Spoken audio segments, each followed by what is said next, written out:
Hi everyone, I'm Virginia Killmore and welcome to my studio. Today's card features Garden Wishes, a set I got for free from a convention a few weeks back, virtual convention. And I'll tell you all about it, so let's get started.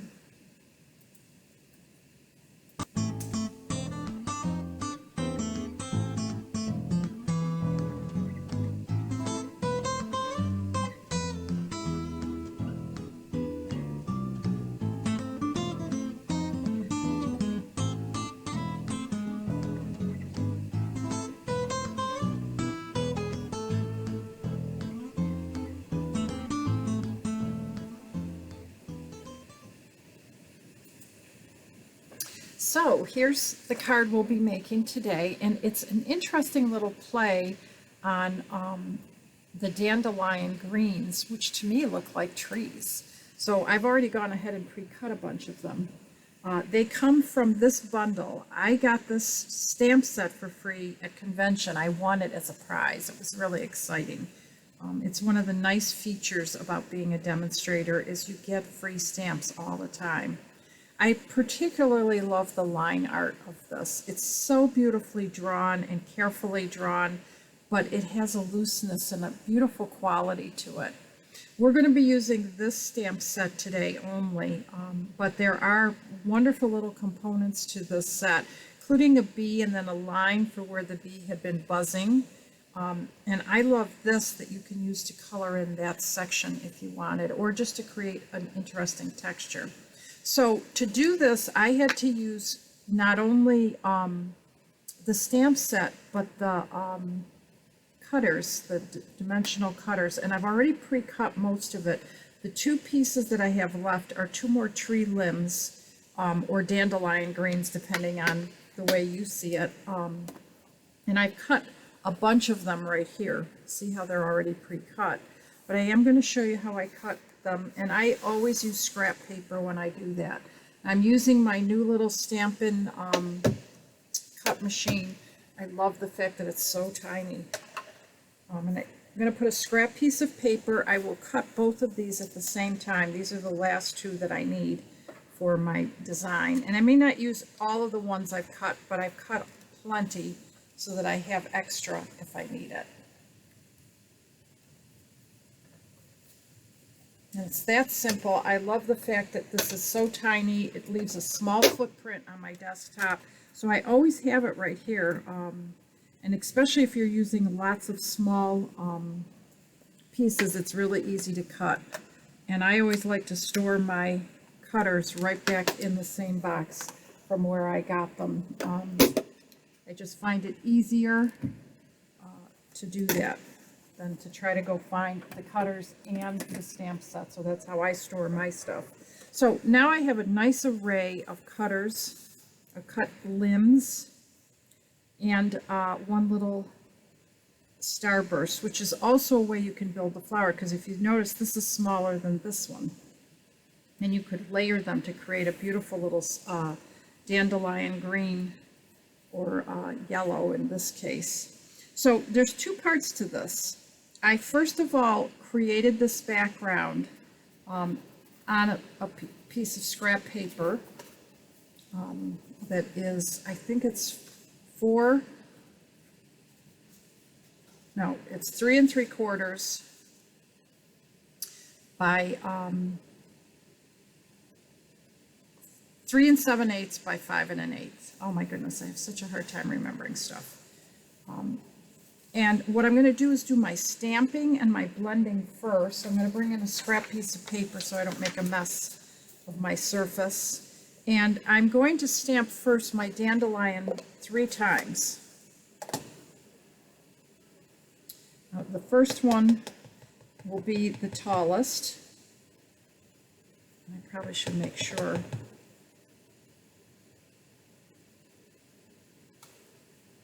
The second one will be a lot shorter. And then the third one will be somewhere between. Okay? And then I'm going to go ahead and pull out this brand new blender brush that we have. These are beautiful. They look like they're foam, but they're not. They are actually thousands and thousands of little nylon hairs. They're beautifully shaped.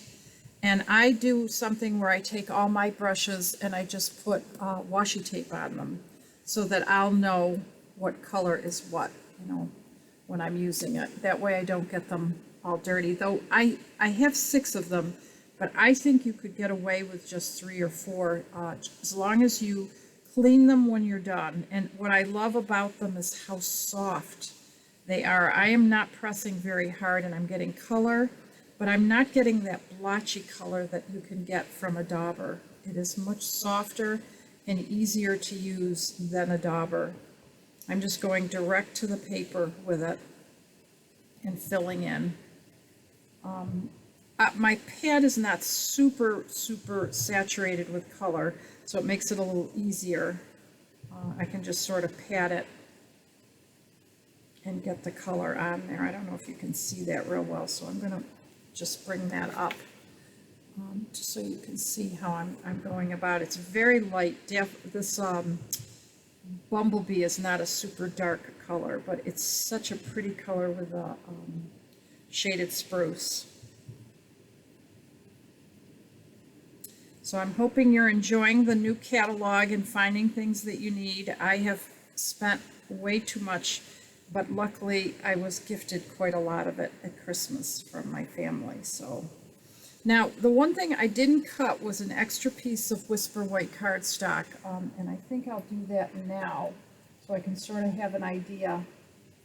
See if this is, it's a little bit bigger, but that's okay. I'm going to just rip it and then I can trim it. I don't want it very big, so I have to sort of decide what I like. And if I make it too big, I can always bring it down and trim it later. I actually think I like this side better. No, I do like this side. So I'm going to go ahead and go with that. And now I'm just going to use the greenery that we cut to go ahead and decorate or fill in and around. And I love the fact that they look like trees. They look like little mini trees. Now one side has some deep embossing and one side doesn't. So you just got to decide where you want it. I don't want it covering that whole daffodil, that whole dandelion. So I'm going to sort of, I think I'm going to put this one down first. And again, I use very little glue on these. People think you have to put a ton of glue. This glue is super good. You don't need a lot to get what you want.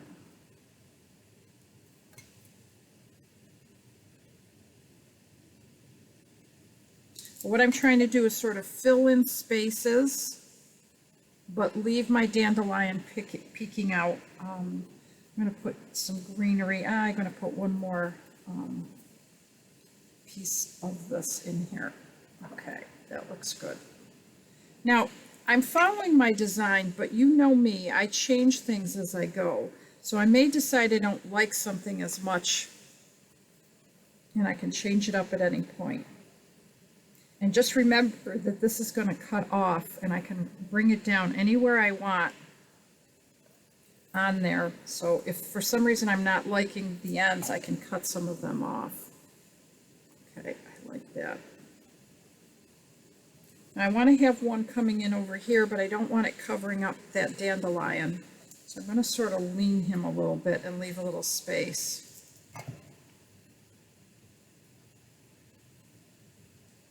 I'm getting to a point where I think I'm just about done. Sometimes less is more. I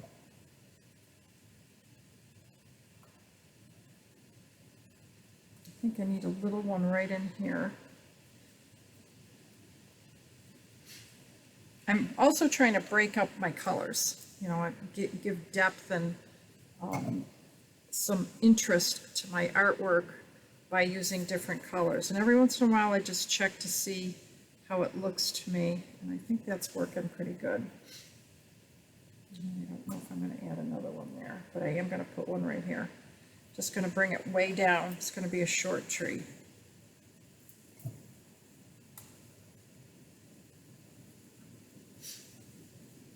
That one is hanging out a little bit. think I'm going to do this over here, and then I'm going to be done. It's pretty similar to the original, but you know, everyone is different.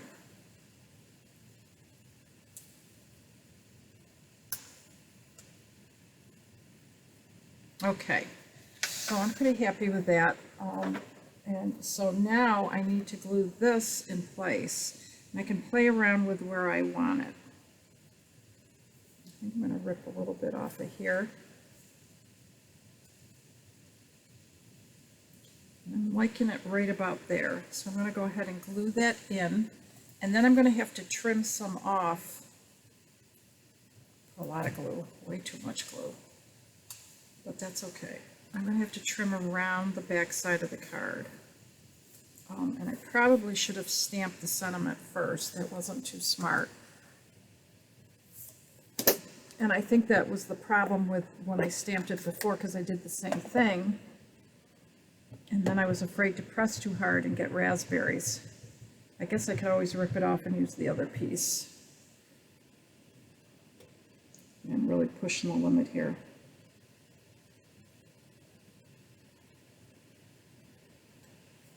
Wow, that came out pretty good. So now all that's left is to decide where I want this. I like it still there. And I'm going to put my ribbon on, but I'm going to trim this right to the edge of that line. I'm going to use my scissors. I know that that's probably not the best idea, but it works for me. Okay, so now I'm ready to put my card together, and I have one little extra tree that I can put on the inside. So you can see now my problem. I got too close to the edge. I didn't think about that. So guess what? We're going to redo this. But this time I'm going to go ahead and stamp it first. I think what I'm going to do is cut it before so that I have an idea of where the edge is, because that's what got me last time. Let's see if I can remember to stamp it first.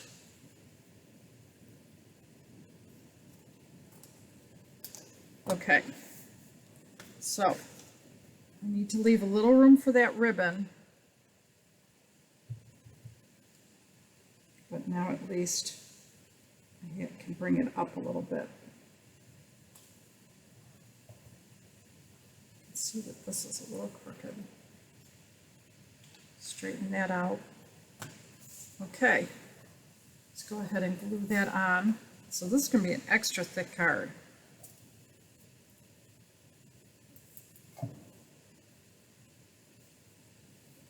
I'm going to make sure that it covers up the old cardstock. I'm going to use my trick of using my bone folder, but I don't know if I'm going to run it across where I just stamped, because that may not quite be dry, and it's notorious for making a mess. Okay, so that's done. All my stamping is done. Now it's just decorating and putting my card together. So I'm going to start out with 8.5 by 5.5 piece of Whisper White cardstock. I'm going to glue to that my shaded Spruce and my Bumblebee that's been cut to the sizes that are over there, right over here.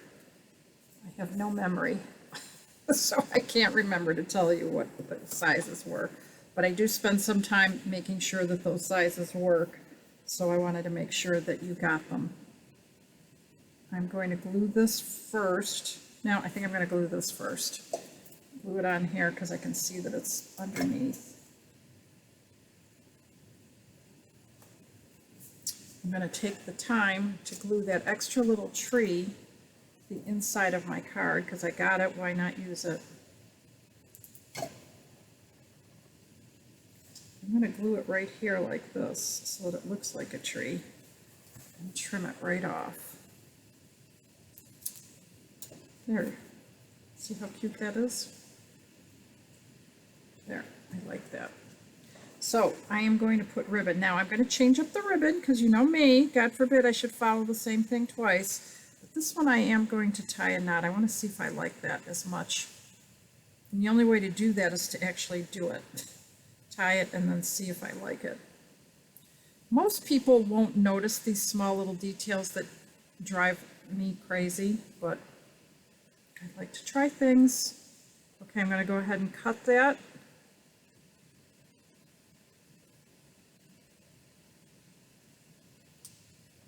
And I'm going to cut it slightly off center because I want it to sort of hang to one side.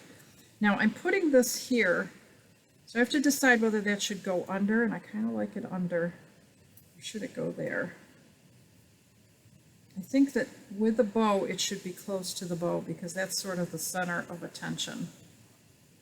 So I think I'm going to glue it in here. I'm going to go ahead and use a dimensional for that. So it sticks up a little bit.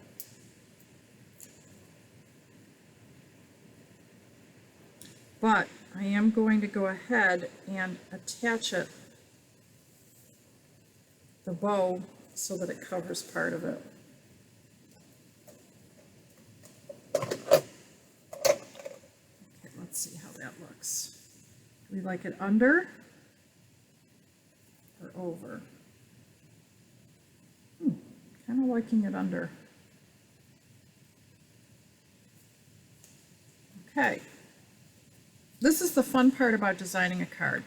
You just never know what you're going to like, and you try stuff. And you may not even like what I like, but that's the beauty of making your own card, is you get to do it just the way you like it. It's the reason why I love being an artist is because I would look at people's stuff and say, oh my goodness, I wouldn't do it that way. So the last step is some holiday rhinestones that we've used before, and I'm starting to use them up. And I'm going to put, I think, 3 of them on. A big one on the big flower at the top, the dandelion, as my mother would call it. Those are dandelions. Those are not really flowers, they're weeds. And I think I'm going to do it this way. I kind of like that. So there you go. Very different, well, not very different, similar, but different card. I hope you enjoyed today's presentation, and tomorrow is Fast Card Friday, so I hope to see you then as well. Thanks for watching. See you tomorrow, and enjoy. Have a great afternoon. Get some stamping done.